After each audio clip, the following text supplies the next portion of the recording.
Assalamualaikum sahabat surga. Terima kasih telah singgah di video ini.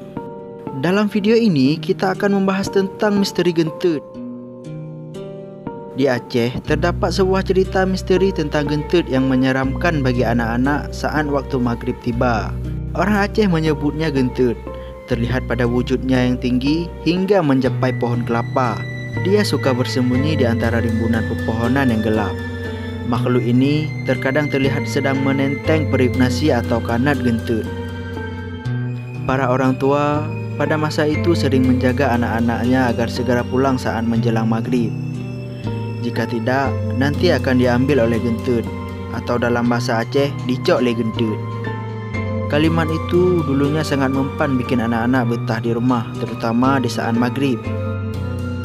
Cerita yang ditanam ke dalam pikiran anak-anak itu menjadi kesempatan bagi para orang tua untuk mengajarkan anak-anaknya salat atau mengeja hijayah. Para orang tua juga sering menceritakan tentang gentut kepada anak-anak mereka. Bahkan orang tua berpesan kepada anak-anaknya yang keluar saat malam atau mungkin yang hendak pergi ngaji di malam hari. Kalau berjalan, jagalah rambutmu. Gentut biasanya menarik rambut anak-anak yang ingin diculiknya, kata orang tua. Menurut cerita dari mulut ke mulut, gentut akan muncul di saat maghrib tiba. Dia akan terlihat dengan wujudnya yang tinggi dan menyeramkan. Pada umumnya, dia mencari anak-anak yang masih berkeliaran atau belum pulang saat maghrib tiba. Anak-anak yang diambilnya akan berhalusinasi, seolah-olah berada di satu tempat yang membuat mereka menjadi nyaman. Saat sadar, anak tersebut akan terlihat asing di mana posisi dia sekarang. Konon katanya, anak yang telah diculik itu akan dimakan. Beruntung bagi mereka yang ditinggalkan begitu saja, hingga akhirnya ditemukan dalam keadaan sadar atau tidak sadar setelah dicari-cari oleh orang kampung. Biasanya, kalau ada berita orang yang diculik oleh gentut, orang kampung akan beramai-ramai ikut mencarinya sambil mengumandangkan azan. Teror gentut rupanya tidak hanya menculik anak-anak. Mungkin bisa menimpa siapapun yang berjalan sendirian, terutama di jalan yang sunyi. Ada sebuah cerita nyata dari Sudirman, biasa dipanggil Siman.